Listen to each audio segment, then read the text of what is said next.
Madam, মনে হচ্ছে আমি আপনাকে আগে কোথাও দেখেছি। আমায়? চিনতে পারলেন না আমাকে? না, আমি চিনি না আপনাকে। কি বলছেন চিনতে পারলেন না? এই দেখুন পোড়া মুখ, বোট, কিছু মনে পড়ছে না আপনার? না সরি, আমি আপনাকে চিনি না। কি বলছেন আপনি চিনতে পারছেন না? আমি জানি তো আপনি দিয়া ম্যাডাম, তাই না? আপনার কিছু ভুল হচ্ছে। আমার নাম মল্লিকা। আরে আপনি দিয়া ম্যাডাম তো। বোটে আপনি এসেছিলেন আপনার জন্মদিন পালন করতে, মনে নেই? না। নেই কি করে? আপনি মনে করুন। আরে আমার হাত- এই দেখুন আমার পোড়া বেদান্ত, মুখ। হাত ছাড়ো। আমার কোনো ভুল হতেই পারে না। আপনি চিনতে এই, পারছেন না আমাকে? ছাড়ো গে, আমি ছাড়ো চিনি গে। না আপনাকে। হাত দিচ্ছিস কেন কি গায়ে? বলছেন কি? উনি তো আমাকে চেনেন, দিয়া ম্যাডাম। এনার জন্যই আমার মুখটা পুড়ে গেছে, এখন আমাকে চিনতেই অস্বীকার করছে। তুই এখান থেকে বেরো, না হলে কিন্তু আমি পুলিশকে ডাকবো। আরে পুলিশ! আরে পুলিশ! এই, দাঁড়া, দাঁড়া। পুলিশকে ডাকবে ও। কিছু হয়নি। It's all right, it's all right. চলো চলো, তুমি গাড়ি।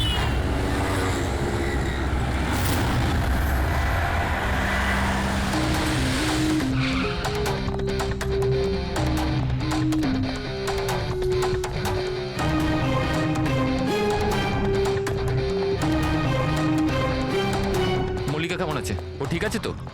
দেখুন প্লিজ, ওর খেয়াল রাখুন। আমি আমি এক্ষুনি হসপিটাল পৌঁছচ্ছি। হ্যাঁ হ্যাঁ, এক্ষুনি, কিছুক্ষণের মধ্যেই আসছি। ওকে ওকে, থ্যাংক ইউ। আচ্ছা, আপনি কি ফোন করেছিলেন? হ্যাঁ হ্যাঁ, আমি ফোন করেছিলাম। এই ভদ্রলোক এখানে, জানি না কেউ এই বেচারাকে। আপনি এনাকে চেনেন? না স্যার, আমি তো ওকে চিনি না। কিন্তু দেখুন স্যার, আপনি বলেছিলেন যতক্ষণ না আপনি আসেন আমি এখানেই থাকি। তো আমি ছিলাম। এবার আমার হসপিটালে যেতে দিন, আমার ওয়াইফ হসপিটালে ভর্তি। গুলি সোজা মাথায় লেগেছে, মনে হচ্ছে এখনো ভেতরেই আছে। এর স্কাল্প আর নাক খুব বাজেভাবে ভেঙে গেছে। চোয়ালটা ভাঙেনি, কিন্তু একে শনাক্ত করা খুব মুশকিল। মুখ একদম নষ্ট হয়ে গেছে, ফেসটা রিকনস্ট্রাকশন করতে হবে। স্যার প্লিজ আমাকে হসপিটাল যেতে দিন। দেখুন সরি, আমরা আপনার অবস্থা বুঝতে পারছি, কিন্তু এখানে কি হয়েছিল সেটা না জেনে আপনাকে যেতে দিতে পারছি না। Sir, please, sir. দেখুন, আমি জানি যে আপনি এই লোকটাকে চেনেন না, কিন্তু এর মৃত্যু আপনার কম্পাউন্ডে, আপনার বাড়িতেই হয়েছে। এটা কোনো কোইন্সিডেন্স তো হতে পারে না, কিছু তো ব্যাপার আছে। দেখো তো আশেপাশে কোনো বন্দুক পাও কিনা। স্যার,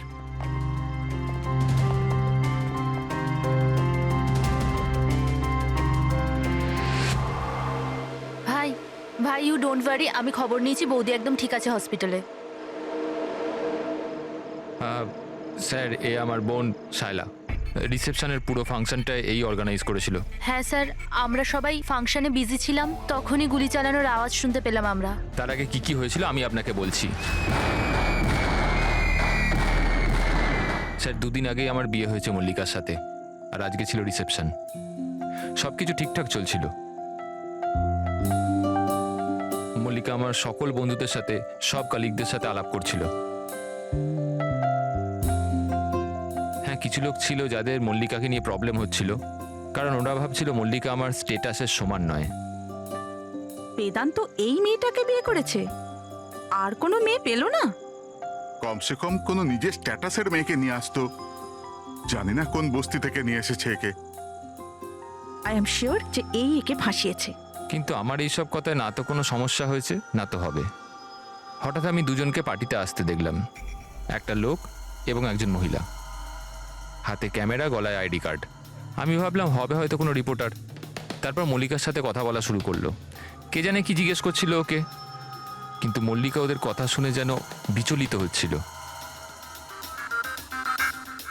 ও ভেতরে চলে গেল। আমি ভাবলাম আমি গিয়ে ওকে আটকাই। আমি রিপোর্টারগুলোর পিছু নিতেই যাচ্ছিলাম কি কেউ একজন আমায় ডাকলো। ওর কয়েক মিনিট বাদেই গুলি চলার আওয়াজটা এলো, আর আমরা সবাই ছুটে বাইরে বেরিয়ে এলাম। আপনারা পেছনে থাকুন, পেছনে সরে যান।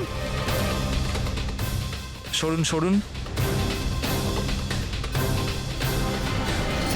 আর তারপরেই আমি আপনাকে ফোন করলাম, আর মল্লিকাকে হসপিটাল নিয়ে যাওয়া হলো। আচ্ছা, ওই যে দুটো রিপোর্টার এসেছিল পার্টিতে, ওরা কি কথা বলছিল কিছু শুনেছো তোমরা? আগে না স্যার। আগে হ্যাঁ, আমি শুনেছিলাম কথা বলতে। আমি তো এখানেই দাঁড়িয়েছিলাম, আমার বন্ধুর সাথে কথা বলছিলাম।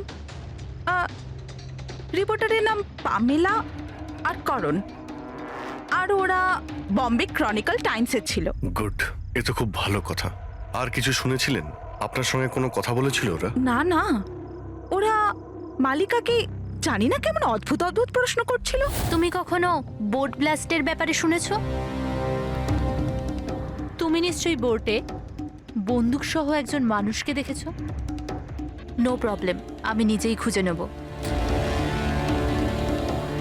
বেচারি মালিকা খুব ঘাবড়ে গেছিল আর ভেতরে চলে গেল। আর কিছুক্ষণ পরে গুলির আওয়াজ পাওয়া গেল। এরকম পাগল রিপোর্টার আমরা অনেক দেখেছি, আর আপনারাও খুব ভালোভাবে জানেন যে কোনো কারণ ছাড়া কোনো রিপোর্টার এরকম ফালতু প্রশ্ন করবে না। তো তোমার কি মনে হচ্ছে ওরা দুজন কোনো রিপোর্টার ছিল না? হতে পারে। ওরা যখন ভিতরে ঢুকেছিল তখন তোমরা গেটের সামনে ডিউটি করছিলে, তো ওদের দেখেছিলে তোমরা? গেটের বাইরে সিসিটিভি ক্যামেরা লাগানো আছে, নিশ্চয়ই ভেতরে আসলে দেখা যাবে। স্যার ওদের এন্ট্রি রেজিস্টারেও আছে, যদি আপনি বলেন তো নিয়ে আসবো। এতে বলার কি আছে, তাড়াতাড়ি গিয়ে নিয়ে এসো, যাও তাড়াতাড়ি। অভিজিৎ, এই লোকটার পকেটে না কোনো আইডি আছে না কোনো মোবাইল আছে, পকেট খালি। আর দ্বিতীয় কথা হলো এর মাথায় গুলি লেগেছে পেছন থেকে, আর ডাইরেকশন দেখে মনে হচ্ছে যে গুলি ভেতর থেকে চলেছে। সব জায়গা খুঁজে নিয়েছি স্যার, কোথাও কিচ্ছু নেই। আর স্যার বন্দুকটাও সে বাড়িতে রেখে যায়নি, যদি বাড়িতে রেখে যেত হয়তো সবাই ভয় পেয়ে যেত। কিন্তু এরকম তো কোনো ব্যাপার নয় স্যার, আমাদের বাড়িতে তো অনেক রকম বন্দুক আছে। কি বলছেন, বাড়িতে? হ্যাঁ, কারণ দাদা তো গানসের ডিলার না। আপনি তো এটা বলেননি যে আপনি বন্দুকের ডিলার? হ্যাঁ, কোথায় রাখেন আপনার এই গান? চলুন দেখান। আর হ্যাঁ, পার্টিতে আপনি যে যে গেস্টকে ইনভাইট করেছিলেন তাদের লিস্টটা আমরা চাই। হ্যাঁ, এক্সকিউজ মি। হ্যালো, কি? হ্যাঁ হ্যাঁ, আমি আমি আমি এক্ষুনি আসছি। ঠিক আছে, আমি আসছি। আমরাও যাব আপনার সাথে আপনার ওয়াইফের সঙ্গে দেখা করতে। হতে পারে এই খুনের সঙ্গে তার অজ্ঞান হয়ে যাওয়ার কোনো না কোনো রিলেশন আছে। মল্লিকার আগের জীবনটা পুরো সাদা, একদম ফাঁকা। ইনফ্যাক্ট যে হসপিটালে আমি ট্রাস্টি, মল্লিকা ওখানকার একটা পেশেন্ট ছিল। ওর অ্যাক্সিডেন্ট হয়েছিল আর শকের জন্য ওর সমস্ত স্মৃতিশক্তি চলে গেছিল। ও কে, কোথা থেকে এসছে, ওর সাথে কি হয়েছে ওর কিচ্ছু মনে ছিল না। ওর তো নিজের নামটাও মনে ছিল না। মল্লিকা নামটা আমরা দিয়েছিলাম। আমি যখন ওর সাথে দেখা করলাম তো খুব বিচলিত ছিল, খুব ভয়ের মধ্যে ছিল। কিন্তু ধীরে ধীরে আমি ওকে আশ্বাস দিলাম যে সব কিছু ঠিক হয়ে যাবে। আর এইভাবে মেলামেশা করতে করতে আমার ওকে ভালো লাগতে শুরু করলো। ওর আগের জীবনটা নিয়ে আমার কোনো মাথা ব্যথা ছিল না স্যার, এই জন্য আমি ওকে বিয়ের প্রস্তাব দিলাম। কিন্তু স্যার, যবে থেকে মল্লিকা আমার জীবনে এসছে ওর জীবনটা বিপদের মধ্যে পড়ে গেছে। তার মানে কি কি বলতে চাইছেন আপনি? স্যার, আগের সপ্তাহে আমরা সিটি স্কোয়ার মলে গেছিলাম।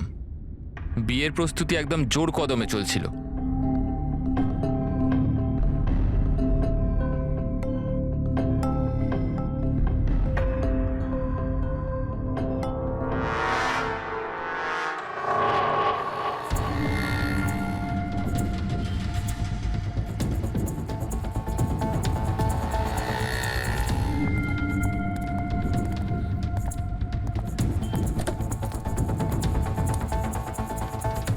ম্যাডাম, মনে হচ্ছে আমি আপনাকে আগে কোথাও দেখেছি। আমায়? চিনতে পারলেন না আমাকে? না, আমি চিনি না আপনাকে। কি বলছেন চিনতে পারলেন না? এই দেখুন পোড়া মুখ, বোট, কিছু মনে পড়ছে না আপনার? না সরি, আমি আপনাকে চিনি না। কি বলছেন আপনি চিনতে পারছেন না? আমি জানি তো আপনি দিয়া ম্যাডাম, তাই না? আপনার কিছু ভুল হচ্ছে, আমার নাম মল্লিকা। আরে আপনি দিয়া ম্যাডাম তো। বোটে আপনি এসেছিলেন আপনার জন্মদিন পালন করতে, মনে নেই? না, নেই কি করে? আপনি মনে করুন। আরে আমার হাত- এই দেখুন আমার পোড়া মুখ। হাত ছাড়ো। আমার কোনো ভুল হতেই পারে না। আপনি চিনতে এই, পারছেন না আমাকে? ছাড়ো গে, আমি ছাড়ো চিনি গে। না আপনাকে। হাত দিচ্ছিস কেন কি গায়ে? বলছেন কি? উনি তো আমাকে চেনেন, দিয়া ম্যাডাম। এনার জন্যই আমার মুখটা পুড়ে গেছে, এখন আমাকে চিনতেই অস্বীকার করছে। তুই এখান থেকে বেরো, না হলে কিন্তু আমি পুলিশকে ডাকবো। আরে পুলিশ! আরে পুলিশ! এই, দাঁড়া, দাঁড়া। পুলিশকে ডাকবে ও। কিছু হয়নি, ইটস অল রাইট। চলো চলো, তুমি গাড়িতে বসো। সেই লোকটা আর কোনোদিন সামনে এসেছিল? না স্যার, কিন্তু ওর দুদিন পরে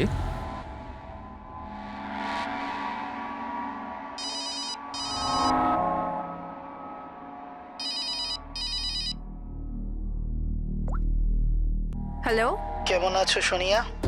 সোনিয়া? মনে হচ্ছে আপনার কোথাও ভুল হচ্ছে। এখানে সোনিয়া বলে কেউ থাকে না, রং নাম্বার। থাকে, আমি জানি। আমি ওর সাথেই তো কথা বলছি, আর খুব তাড়াতাড়ি আমি তোমার কাছে আসব, তোমার কাছে, তোমাকে মারার জন্য। বেদান্ত, তোমার এই ঘরে যে লোকটা মারা গেছে তার সঙ্গে এর নিশ্চয়ই কোনো সম্পর্ক আছে। হতে পারে ও তোমার ওয়াইফকে মারতে এসেছিল কিংবা হুমকি দিতে এসেছিল। কিন্তু একটা কথা সত্যি যে এটা সেই লোক না যার মুখে ক্ষত ছিল। আমরা চেক করেছি, কিচ্ছু ছিল না।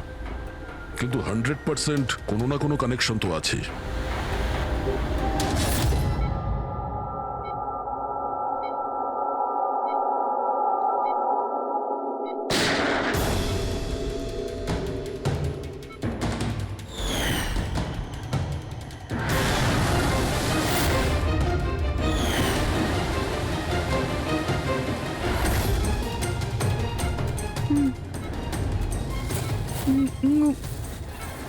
গুলি গুলি না না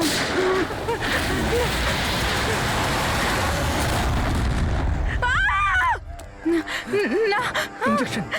না কাম ডাউন, কাম ডাউন। আমাকে ছেড়ে দাও, আমি কিছু করিনি, ছেড়ে দাও। Mallika, are you alright? Relax, তুমি হসপিটালে আছো, একদম সেফ আছো।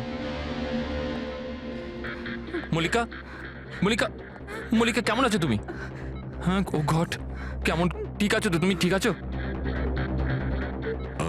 ডক্টর ঈশান্ত, আপনি বলছিলেন যে বেদান্তকে, যে মল্লিকা একটু অস্থির হচ্ছিল, কিছু বিড়বিড় করছিল, কি হয়েছিল ওর? আসলে মল্লিকা যখন জ্ঞান ফিরল, খুব অদ্ভুত ধরনের কথা বলছিল। এরকম মনে হচ্ছিল যেন ও এখানে তো আছে, কিন্তু ওর মস্তিষ্ক অন্য কোথাও। মানেটা কি? এরকম মনে হচ্ছিল যেন ও কোনো পুরনো ঘটনার কথা মনে করছিল। ওর অবচেতন মন যেন ওই ঘটনাটাই দেখছে।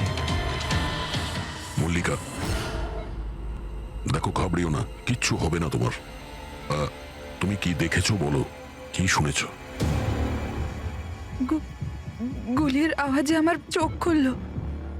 যখন যখন আমি চোখ খুললাম তো আমি অদ্ভুত অদ্ভুত জিনিস দেখছিলাম। একটা বোট আর আর আর একটা লোক ওই লোকটার হাতে একটা বন্দুক ছিল। আর বন্দুকটা আমার দিকে তাক করে আর আর ওই ব্লাস্ট হয়ে গেল। ওই ব্লাস্ট।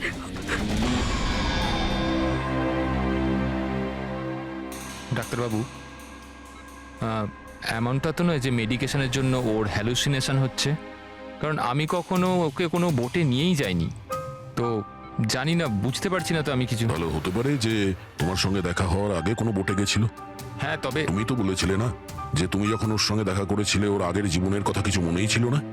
এক্স্যাক্টলি, এরকম মনে হচ্ছিল যেন ওর কোনো পুরনো ঘটনা বা ওর জীবনের কোনো মুহূর্ত ওর মস্তিষ্কে নাড়া দিচ্ছে। ডাক্তারবাবু, আপনি তাহলে বলতে চাইছেন যে এটাও মল্লিকার জীবনের গল্পের একটা অংশ? হতে পারে সেটা। আমাদের সাবকনসিয়াস মাইন্ড কখনো কখনো কোনো ঘটনাকে, ওর মেমোরিকে মনের মধ্যে আঁকড়ে ধরে রাখে। আর ওই ঘটনার সঙ্গে সম্পর্কিত কোনো ঘটনা বা জিনিস সামনে আসে, তাহলে ওই ঘটনাটা আবার পুনরায় মনে আসে। বেদান্ত, মনে হচ্ছে তোমার ভয় ঠিকই ছিল। মল্লিকার জীবনের ঝুঁকি আছে। ওই লোকটা যে তোমার বাড়িতে মারা গেছে, ওই ষড়যন্ত্রের সঙ্গে যুক্ত আছে। কিন্তু এটা আপনি কিভাবে বলতে পারেন? সেই কারণেই তো করোনার পামেলা মল্লিকাকে উল্টোপাল্টা প্রশ্ন করছিল যে তুমি কখনো কোনো বোটে চেপেছো কিনা, কিংবা কোনো লোককে বন্দুক হাতে দেখেছো কিনা। এই কেস একটা অন্যের সঙ্গে যুক্ত। প্রথমে তো এটা জানতে হবে বেদান্তর ঘরে ওই গুলিটা চালিয়েছে কে।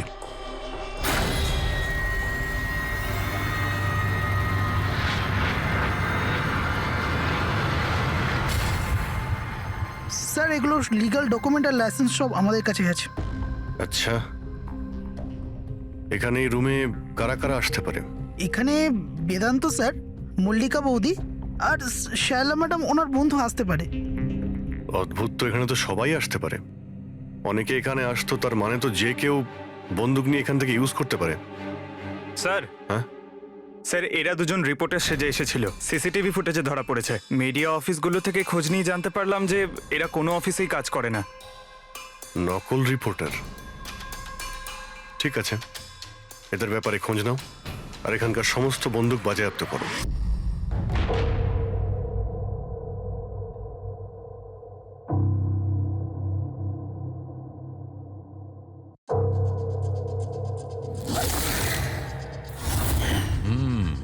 থ্যাংক গড এর চোয়ালের হাড়গুলো আর চিক বোনটা ঠিক আছে, নাহলে মুখটা তৈরি করা খুব মুশকিল হয়ে যেত।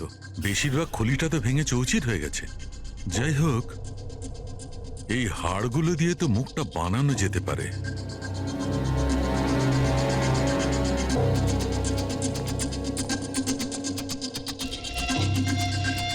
এর মধ্যেই আছে সেই বন্দুকটা যেটা দিয়ে ওকে গুলি করা হয়েছে। জানতে হবে প্রথমে এর মুখটা তো আগে তৈরি করি।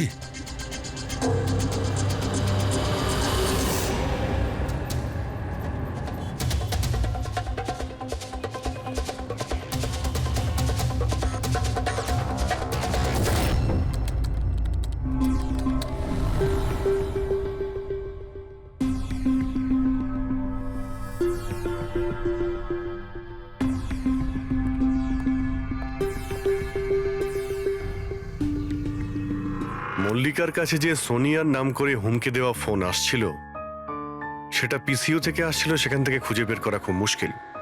আর এই লোকটা মানে অর্ধেক পুড়ে যাওয়া লোকটা যে ওকে ভয় দেখাচ্ছিল, এর কোনো ক্রিমিনাল রেকর্ডও নেই।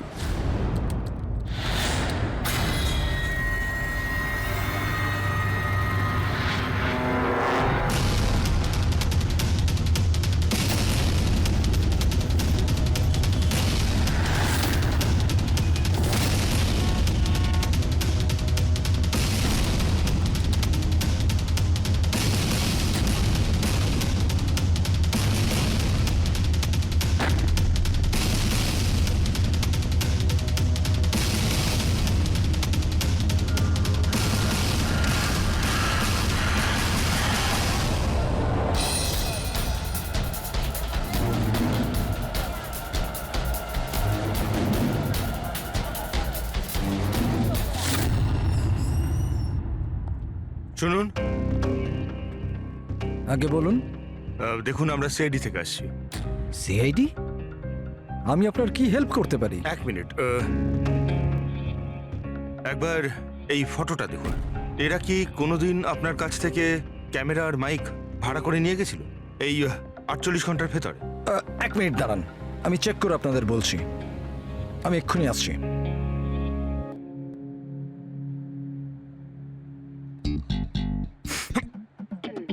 কি হয়েছে? আরে ধরিস না, খারাপ হয়ে যাবে। কিচ্ছু হবে না।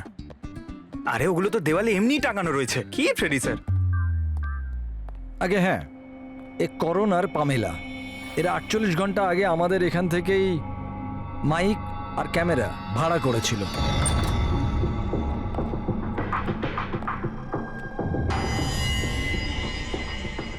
আপনারা কি জানেন মল্লিকার জীবনের ব্যাপারে? সত্যি কথা বলুন। স্যার, আমি আর আমার স্ত্রী থিয়েটার অ্যাক্টার্স। শায়লা আসলে আমাদের ফিনান্সিয়ালি অনেক উপকার করেছে। তো হি ইজ রাইট স্যার। আসলে আমাদের বলা হয়েছিল যে মল্লিকাকে অদ্ভুত অদ্ভুত প্রশ্ন করতে। আমরা তো শুধু ওটাই করেছি। বিশ্বাস করুন, আমরা এটা ছাড়া আর কিচ্ছু জানি না। প্লিজ আমাদের ওপর বিশ্বাস করুন। হেই, শায়লা এরকম কেন করবে? এমন কিছু তো আছে মল্লিকার গত জীবনের ব্যাপারে, যে ওই মেয়েটা জানে আর আমাদের কাছে লুকোচ্ছে।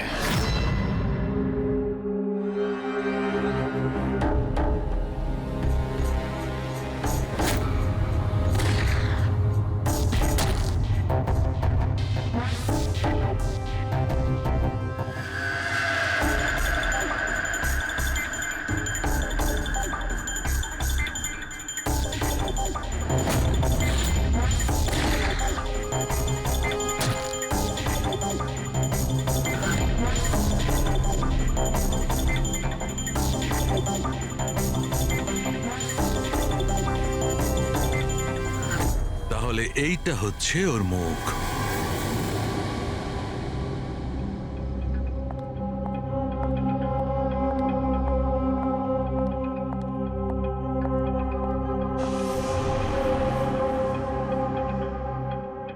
আপনারা এখানে? দাদা বৌদি তো নেই বাড়িতে, ওরা হসপিটালে গেছে চেক আপের জন্য। হ্যাঁ, সেটা আমরা জানি। ওনাদের সাথে নয়, আমরা তোমার সাথে কথা বলতে চাই। আমার সাথে? একে চেনো? না স্যার। আর এদের চেনো? না স্যার। আরে এরা তোমার থিয়েটারের বন্ধু। তুমি তো এটা বলনি যে তুমি অ্যাক্টরদের কাজও দাও। এই পার্টিতে তুমি ওদের ডেকেছিলে না, মল্লিকাকে ভয় দেখাতে আর উল্টোপাল্টা প্রশ্ন করার জন্য? এবার তাড়াতাড়ি বলে দাও, এসব তুমি কেন করেছিলে? কি জানো তুমি মল্লিকার ব্যাপারে? হ্যাঁ, ওর আগের জীবনের ব্যাপারে? আর সেই লোকটার ব্যাপারেও, যার মৃত্যু তোমাদের বাড়িতে হয়েছে। আমি কিচ্ছু জানি না। মানে বলতে চাইছি, আমি মল্লিকার ব্যাপারে কিচ্ছু জানি না। আমি তো শুধু অতটুকুই জানি যতটা আমাকে ওই লোকটা বলেছিল, যার মুখটা পোড়া। তুমি ওই লোকটাকে চেনো? হ্যাঁ স্যার, যেদিন ওই লোকটা মল্লিকাকে হুমকি দিয়েছিল আমি ওখানেই ছিলাম। আর যখন দাদা মল্লিকাকে সামলাচ্ছিল তখন আমি ওই লোকটার পেছনে গেছিলাম। শোনো, কি হলো? কে তুমি? আর তুমি মল্লিকাকে কি বলছিলে? কি করে জানো তুমি ওকে? এটা আপনি আমায় কেন জিজ্ঞেস করছেন? ওনাকে জিজ্ঞেস করুন, যে মল্লিকা সেজে ঘুরে বেড়াচ্ছে ওনাকে জিজ্ঞেস করুন। দিয়াকে উনি বলবেন যে 1 বছর আগে কি হয়েছিল বোটে। হ্যাঁ, এই দেখুন, এই সব কিছু ওর পরিণাম। হ্যাঁ, আমাকে জিজ্ঞেস করছে কে মল্লিকা। আমার মল্লিকাকে নিয়ে কোনো চিন্তা নেই, কিন্তু আমি শুধু আমার দাদাকে নিয়ে চিন্তিত। আর আমি চাই না ওই পাগল মেয়েটার জন্য আমার দাদাকে হারিয়ে ফেলি। স্যার, এর থেকে বেশি আমি কিচ্ছু জানি না, সত্যি বলছি। স্যার, তার মানে এটা তো ডেড এন্ড। ঠিক আছে, আপনি যান। এখন তো একটাই রাস্তা আছে। প্রথমে এটা জানতে হবে যে 1 বছর আগে কোন বোটেই অ্যাক্সিডেন্টটা হয়েছিল।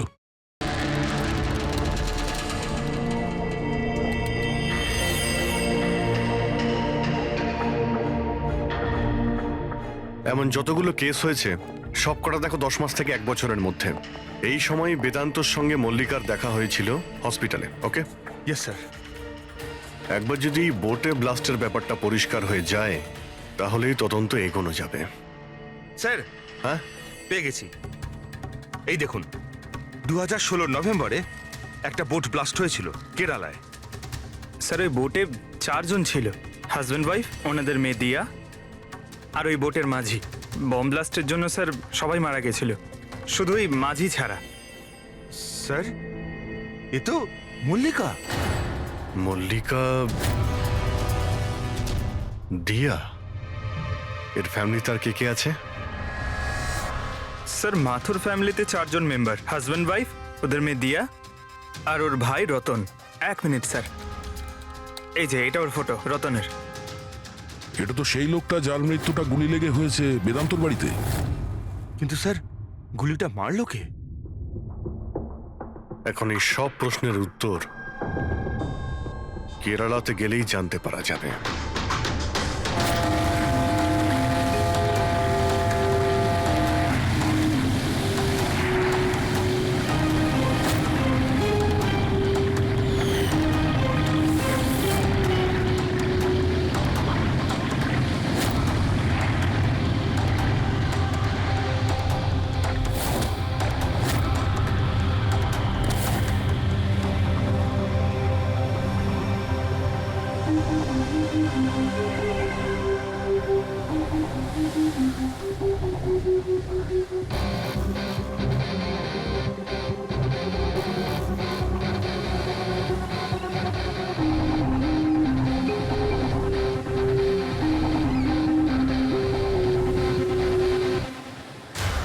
এই জালটাকে ভালো করে ধুতে হবে। সুব্রমণিয়াম, ভালো করে দড়ি দিয়ে বাঁধো। আগে আপনি সুব্রমণিয়াম? হ্যাঁ। সিআইডি, মুম্বাই।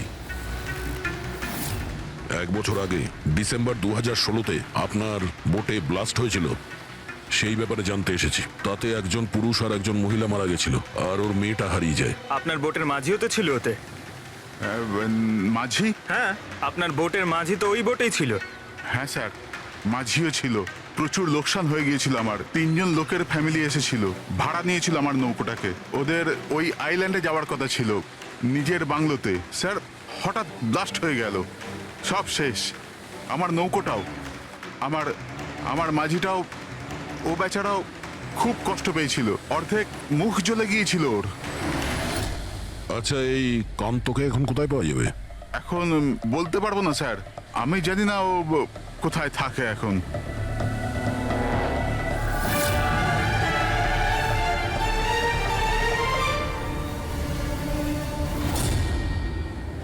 ইশারা কাকে করছিলেন? ইশারা? হ্যাঁ? ও স্যার, কে ওদিকে? স্যার, আমার স্যার।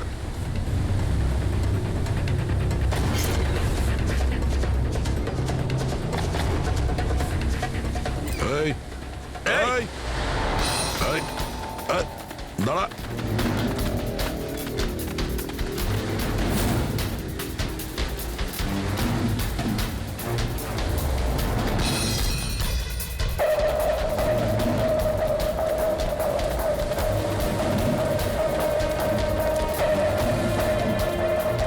আই!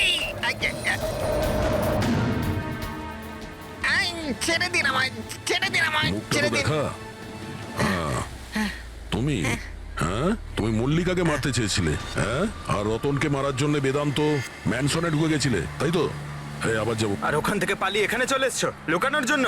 না কেন করেছো তুমি এটা, বলো? না না স্যার, আমি আমি কাউকে খুন করিনি। আমি লুকোনোর জন্য পালাচ্ছি না, আমার প্রাণ বাঁচানোর জন্য পালাচ্ছিলাম। আচ্ছা, রতন মরে যাওয়ার পর আমাকে এখানে আসতেই হলো।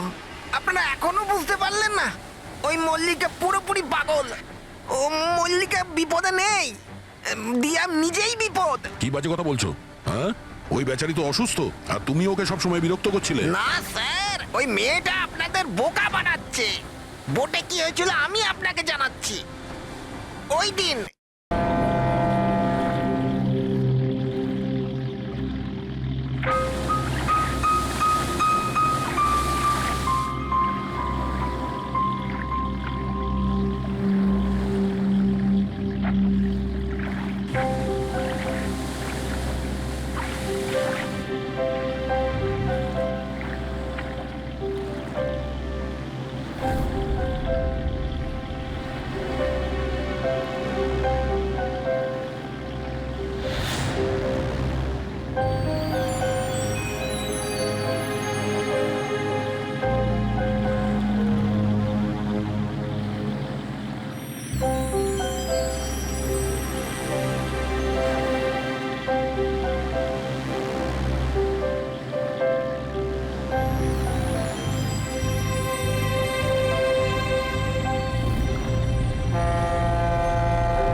রিয়া, তাড়াতাড়ি এসো, তাড়াতাড়ি এসো, নাহলে কেবিনে আবার বন্ধ করতে হবে আগের মতো।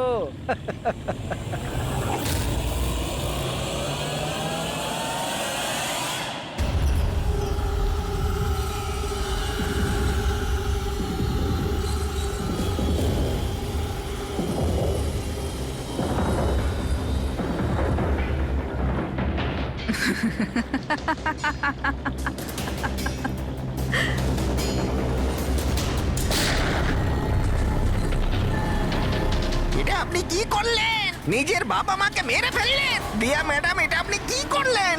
কে দিয়া ম্যাম? আমার নাম সোনিয়া। সোনিয়া দুজনকে কোনো দিন ছাড়ে না। এক, যে ওকে ঘরে বন্দি করে। দ্বিতীয়, যে ওকে খারাপ কাজ করতে দেখে আমাকে নেয়। মারবেন না।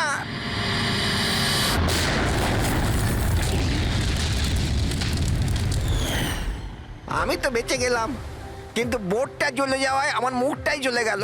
তারপর আমি রতনের সাথে দেখা করতে যাই, যে এই বোটের বুকিং করেছিল। ও বলল কাউকে এটা বলতে না, যে একটা বড় দুর্ঘটনায় ওদের পুরো ফ্যামিলিটাই শেষ হয়ে গেছে। খুব বড় লোক ওরা, অনেক বদনাম হবে ওদের, এই জন্য বলিনি আমি। কিন্তু এটা কার জন্য হলো? ওই মাথুর বাবুর মেয়ে দিয়া, ওর পাগলামির জন্য। পাগলামো? হ্যাঁ, দিয়া, যাকে আপনারা মল্লিকা ভাবেন না, ওর দ্বিতীয় রূপ সোনিয়া। ওর ভেতরে একটা ভয়ঙ্কর পাগল খুনি বাস করছে।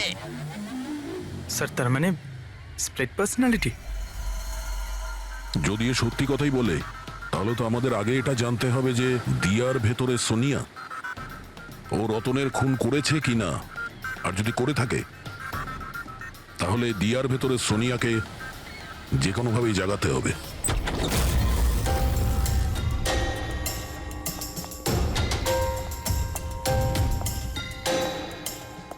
মিস্টার বেদান্ত, আপনি কিছুক্ষণের জন্য এখান থেকে চলে যান তো। আরে কিন্তু আপনারা এসব করছেনটা কি? তুমিও চলে যাও এখান থেকে। কিন্তু কিছু বলুন তো, ব্যাপারটা কি? সবকিছু বলবো, আপনি আগে এখান থেকে চলে যান প্লিজ। যান যান বাইরে। যান, তুমিও যাও।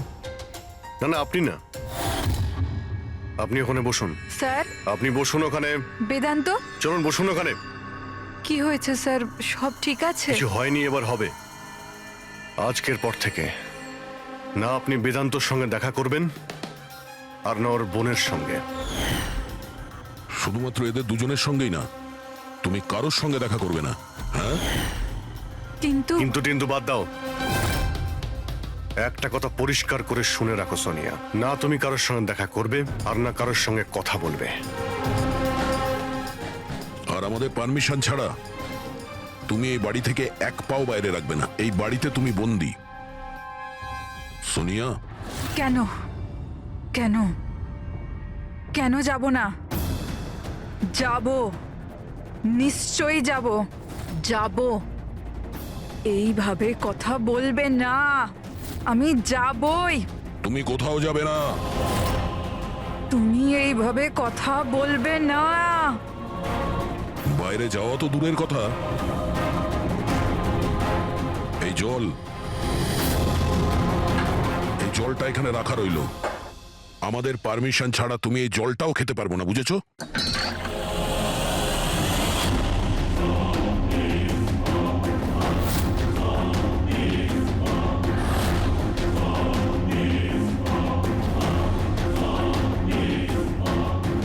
তুই আটকাবি আমাকে নাকি তুই? সোনিয়া নিজের ইচ্ছার মালিক। সোনিয়াকে কেউ আটকাতে পারবে না, সোনিয়াকে কেউ আটকাতে পারবে না।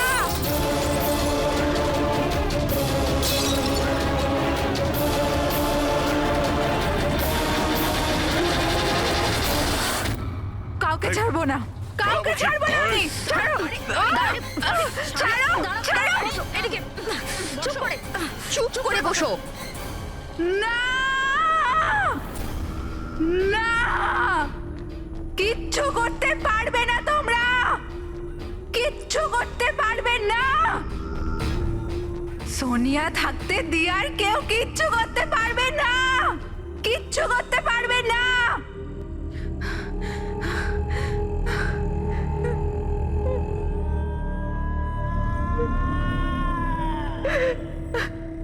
দিয়ার বাবা মা এরকমই করেছিল।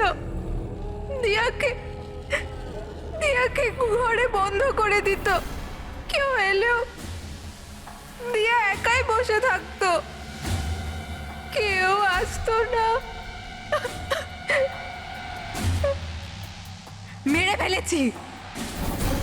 মেরে ফেলেছি আমি দিয়ার বাবা মাকে। তোমাদেরও মেরে দেব, তোমাদের সবাইকে মেরে দেব।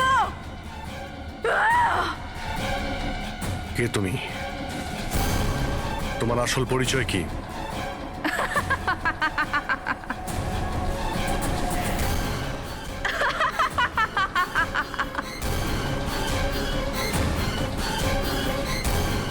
আমি কে? আমি দিয়া, আমাকে বাঁচাও। আমি দিয়া, প্লিজ আমাকে বাঁচাও, প্লিজ। রতনকে তুমিই মেরেছো না? হ্যাঁ, যাতেও বেদান্ত আর শায়লাকে তোমার আসল পরিচয় না দেয়, তাই তো? এটা কি বলছেন স্যার? রতন এখানে এসেছিল? রতনের ডেথ কি এই বাড়িতেই হয়েছিল? আমার বাড়িতে রতনের ডেথ হয়েছে? ভালো হয়েছে, খুব বিরক্ত করতো আমাকেও। যদি আমি ওকে গুলি মারতে পারতাম কত মজা হতো। সবাই মরে যেত আমারই হাতে, তোমাদের সবাইকে আমিই মেরে ফেলবো।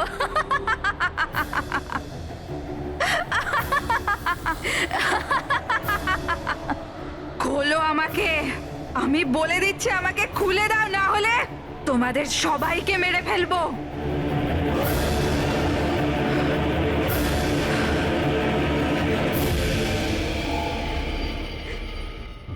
দাও না দিয়াকে, প্লিজ প্লিজ আমায় ছেড়ে দাও, আমি কিচ্ছু জানি না।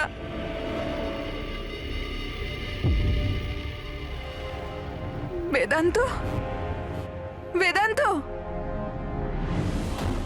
বেদান্ত, তুমি কোথায় গেলে? বেদান্ত কোথায়? প্লিজ আমাকে এখান থেকে নিয়ে যাও।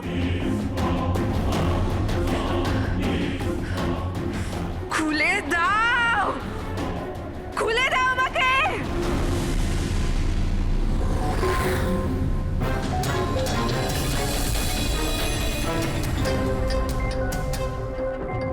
এই হচ্ছে সেই বন্দুক যেটা থেকে গুলি করা হয়েছে। এবার অভিজিৎ, তুমি এক কাজ করো, এই বন্দুকটা নাও আর ওই সেকেন্ড ফ্লোরে যে উইন্ডোটা আছে ওখানে গিয়ে একে গুলি করো। ওখান থেকে? Come on go. আরে স্যার, এটা 9mm বন্দুক। যদি আমি জানালা থেকে দাঁড়িয়েও এই ডামিকে গুলি করি তাহলে গুলিটা ডামি পর্যন্ত পৌঁছানোর আগেই নিচে পড়ে যাবে। রেঞ্জ খুবই কম হয়, এর গুলি লাগবেই না। আচ্ছা, ওর গুলিটা লাগবেই না। না। ওকে, এর গুলিটা যদি ওখান থেকে না লাগে তাহলে দয়া দয়া তুমি এক কাজ করো, তুমি এখান থেকে 7-8 ফুট দূর থেকে একে গুলি করো। Come on.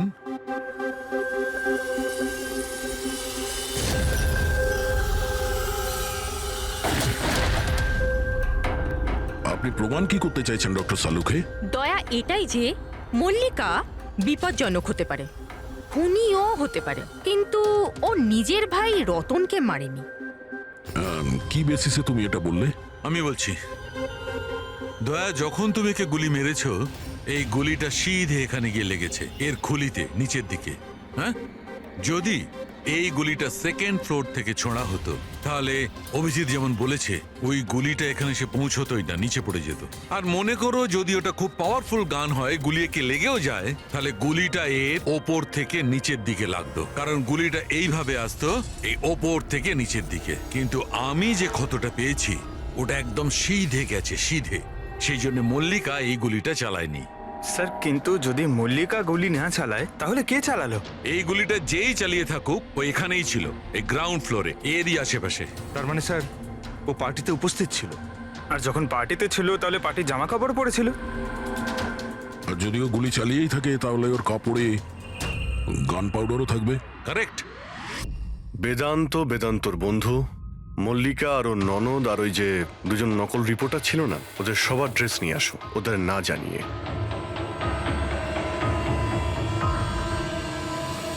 আমাদের কাছে এটা একটা অদ্ভুত কেস ছিল। শুরুতে আমরা বুঝতেই পারছিলাম না যে খুনি আসলে কে, কিন্তু কথায় আছে না, সত্য কোনোদিনও গোপন থাকে না। ও মল্লিকাকে হুমকি দিয়েছিল, ভয় দেখিয়েছিল, এটা সত্যি।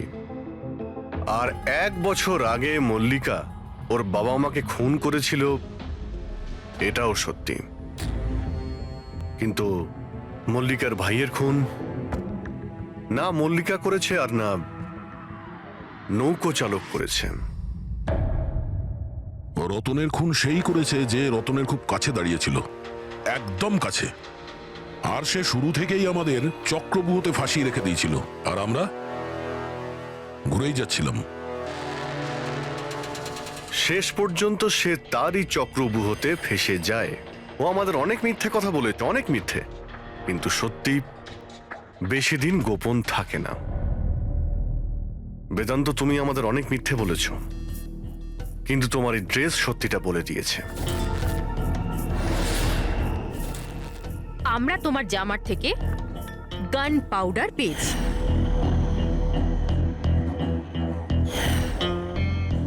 আমি রতনকে গুলি মেরেছিলাম। রিসেপশনের একদিন আগে ওর একটা ফোন এসেছিল, আর ও রিসেপশনের দিনও এখানে এসেছিল। আমি ওর সাথে একা দেখা করতে গেলাম, কি সব উল্টোপাল্টা কথা বলছিল যে মল্লিকার মাথার ঠিক নেই, ওর নাকি ডিসঅ্যাসোসিয়েটিভ ডিসঅর্ডার আছে, স্প্লিট পার্সোনালিটি, জানি না আরো কি সব বলছিল মল্লিকাই নাকি ওর মা বাবাকে মেরেছে, আর ও আমাকেও নাকি মেরে দেবে। খুব রাগ হয়েছিল ওর ওপরে। যখন আমি ওর কথা না শুনে ওকে এখান থেকে বেরিয়ে যেতে বললাম, তো আমাকে ধমকি দিল যে ও নাকি পুলিশে গিয়ে সব কিছু বলে দেবে। ও তো ও তো ভয় পাচ্ছিল যাতে মল্লিকা না ওর খুন করে দেয়। তারপরে খুব অদ্ভুত অদ্ভুত কথা বলছিল যে মল্লিকা পাগল হয়ে গেছে, জোরে জোরে চিল্লাতে শুরু করে দিল। বলছিল যে মল্লিকাকে ঘরের ভেতর আটকে রাখো, না হলে সবাইকে মেরে দেবে। আমি ওর কথা শুনলাম না, আর ওকে বললাম যে ও যেন ওখানেই দাঁড়ায়।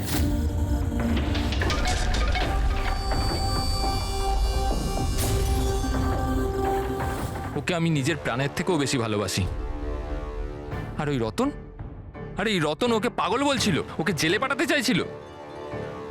সবকিছু শেষ হয়ে যেত, মল্লিকার জীবন, আমার ইমেজ, এই সব কিছু শেষ হয়ে যেত। সেটা তো মিস্টার বেদান্ত ধরে নাও শেষ হয়েই গিয়েছে। আর তুমি এটা কি করে ভাবলে যে তুমি কারো খুন করে দেবে আর তোমার জীবন আর ইমেজ ঠিক থাকবে? হ্যাঁ, মল্লিকা ওরফে দিয়া এই অপরাধ অজান্তে করেছে, সজ্ঞানে করেনি। কিন্তু তুমি সবকিছু জেনে এই অপরাধ করেছ। সেই জন্য মল্লিকা যাবে অ্যাসাইলামে, আর তুমি যাবে গরাদের ভিতরে।